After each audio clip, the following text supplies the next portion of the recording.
Is masturbation harmful? Hindu wisdom meets modern science. Science plus spirituality. Real effects of masturbation. The truth about masturbation. Science, spirituality, and self-control.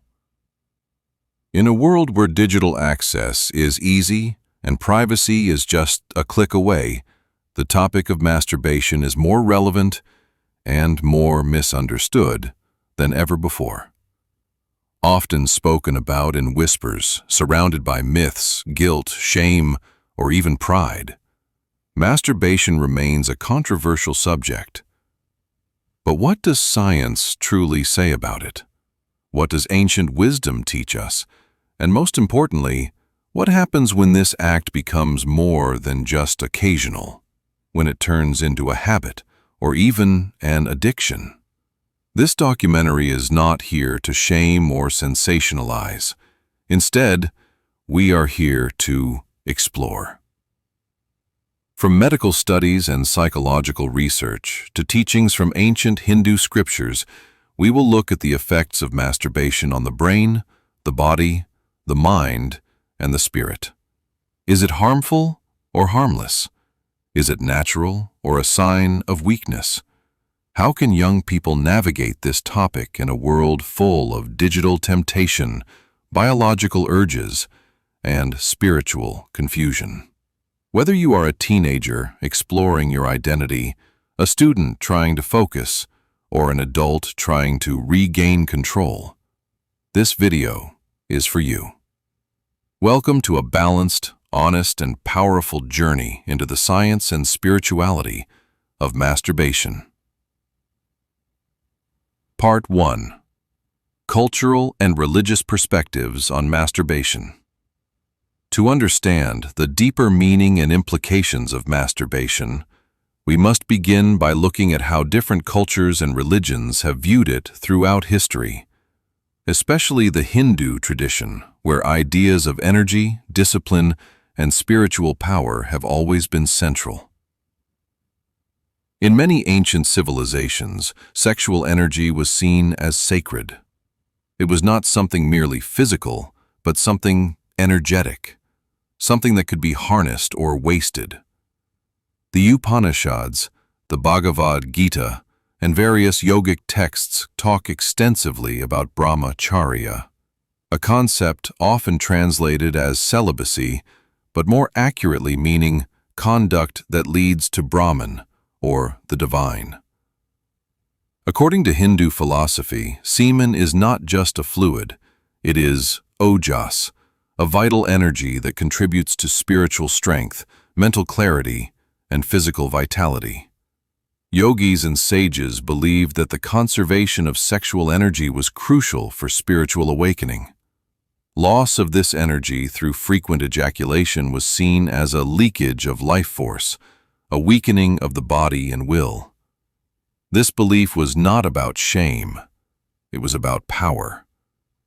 The idea was that our sexual energy, if retained and sublimated, could be transformed into creativity,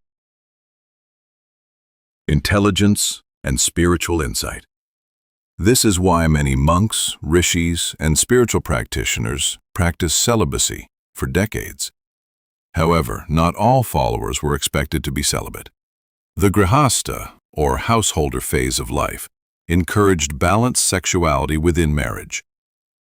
It is only when sexual pleasure becomes obsessive, uncontrolled, or addictive that it is seen as a hindrance.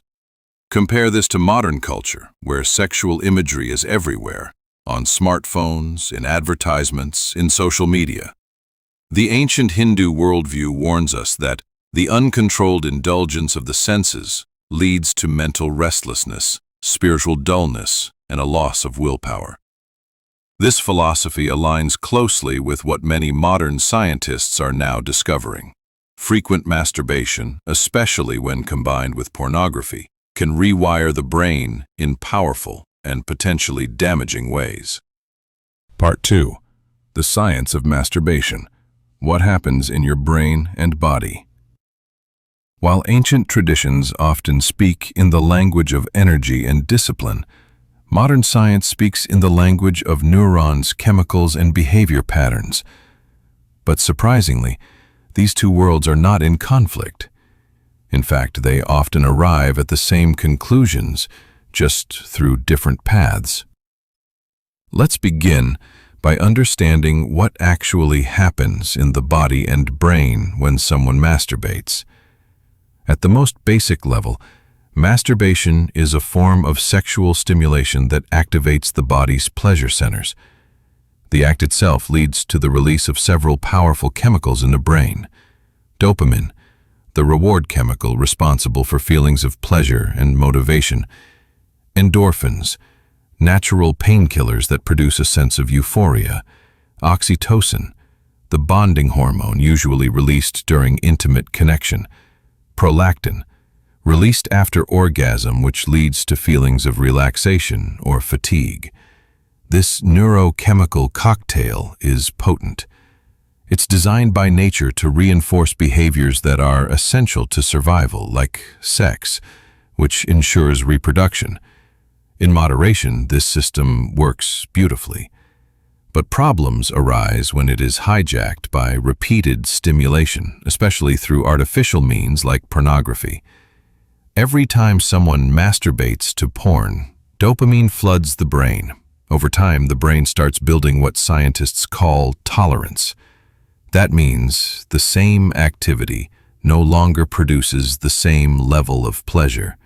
Just like with any addictive substance, alcohol, nicotine, or drugs, the brain begins to crave more intense stimulation to get the same effect. This leads to a dangerous cycle. Frequent use, decreased satisfaction, increased craving, loss of control. This is the biological foundation of porn-induced masturbation addiction. Functional MRI scans have shown that excessive use of pornography and habitual masturbation can alter the prefrontal cortex, the area of the brain responsible for decision-making, self-control, and focus. Shrinkage or decreased activity in this region can result in symptoms like difficulty concentrating, low motivation, social anxiety, fatigue or brain fog, erectile dysfunction. Yes, even in young men. One study from Cambridge University showed that the brain activity of individuals addicted to pornography closely resembled that of individuals addicted to hard drugs like cocaine. The same reward circuitry was activated, and the same impaired self-control was observed. Let's be clear. Occasional masturbation in a private, non-compulsive way is not inherently dangerous. In fact, many doctors argue it's a normal part of human sexuality. But when it becomes frequent, daily, or even multiple times a day, and is coupled with hours of artificial visual stimulation, it ceases to be harmless. Here's why. The body is not designed to experience such intense pleasure repeatedly without natural consequences. When dopamine levels spike unnaturally high and frequently, the brain's reward system becomes desensitized. Everyday activities like studying, exercising, socializing, or working begin to feel dull and unmotivating by comparison. This is why many habitual masturbators report feeling apathetic, distracted, and emotionally numb. They often describe it as being stuck in a cycle, one that's difficult to escape because the reward is instant and the consequences are slow and subtle. There's also the issue of energy, a concept not only present in spirituality, but echoed in physical health. Frequent ejaculation can lead to hormonal imbalances, particularly a drop in testosterone, the hormone responsible for drive, strength, and vitality in men.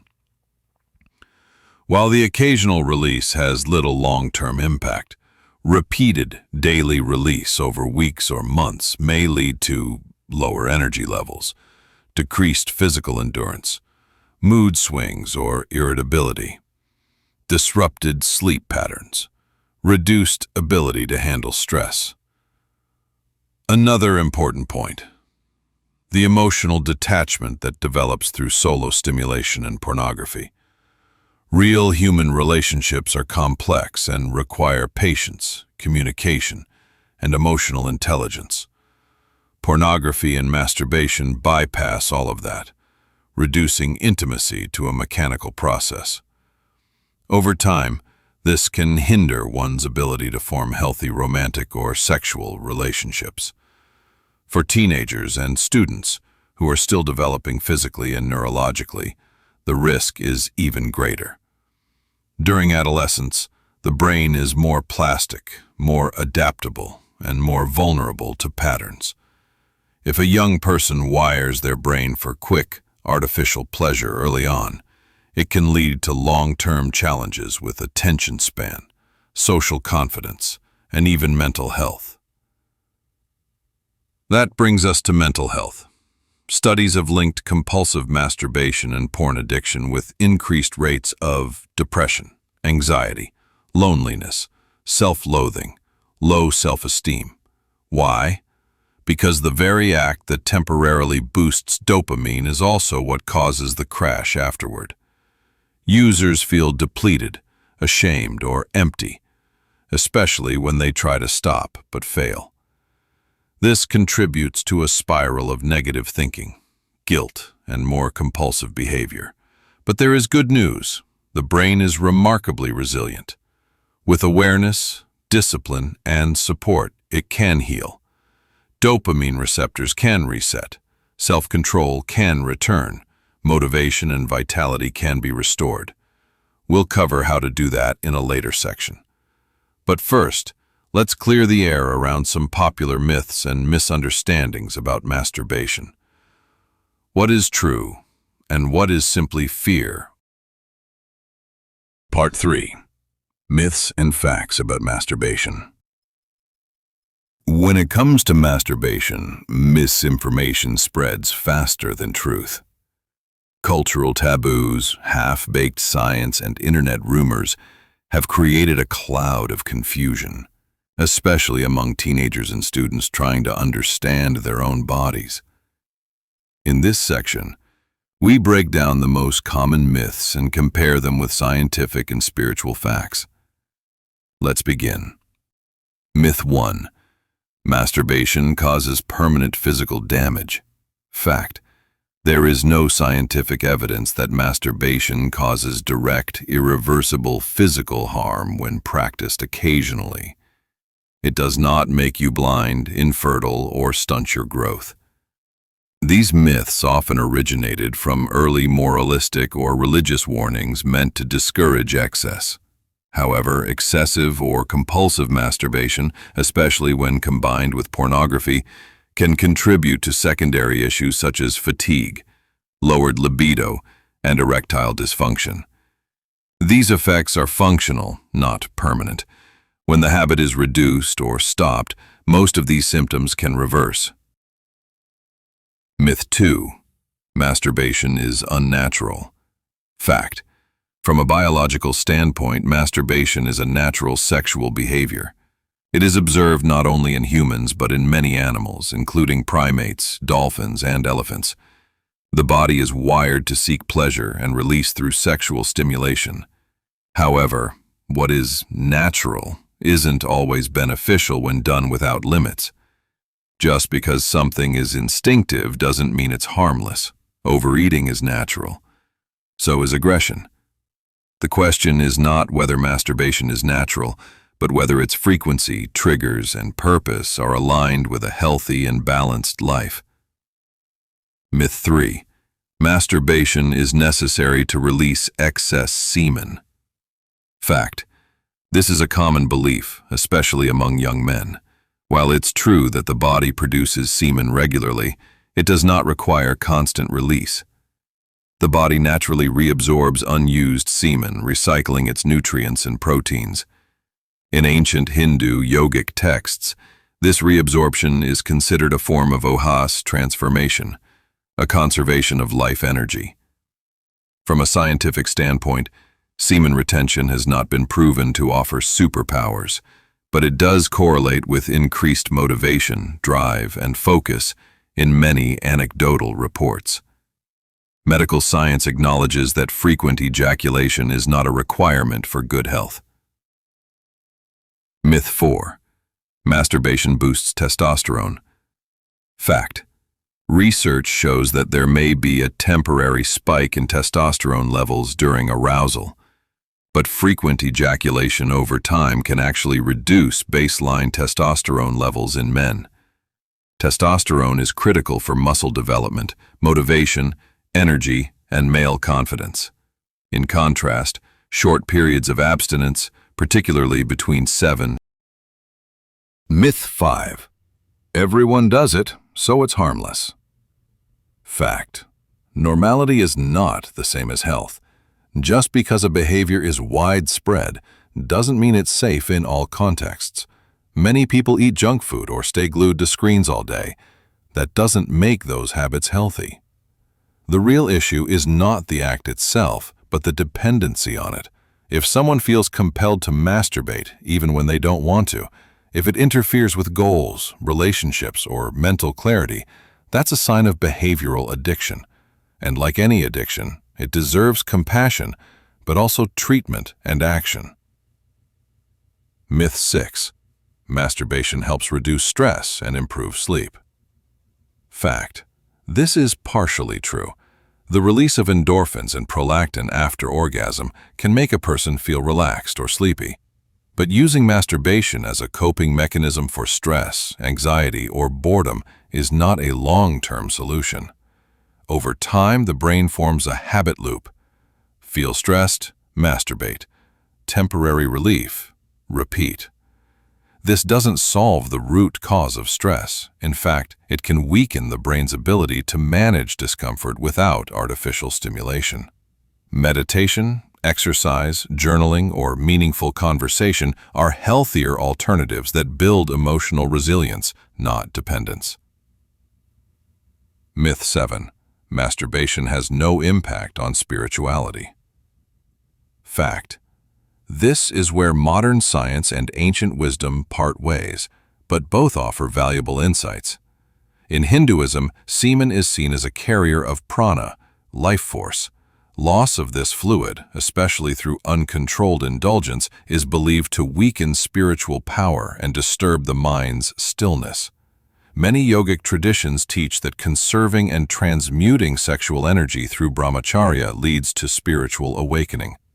From a psychological view, compulsive masturbation creates distraction, dulls willpower, and fragments attention, barriers to meditation, prayer, or mindful living. Whether you frame it spiritually or neurologically, the result is similar. Undisciplined sexuality disperses energy, while self-mastery gathers it. TAC. In summary, masturbation is not evil, but neither is it without consequence.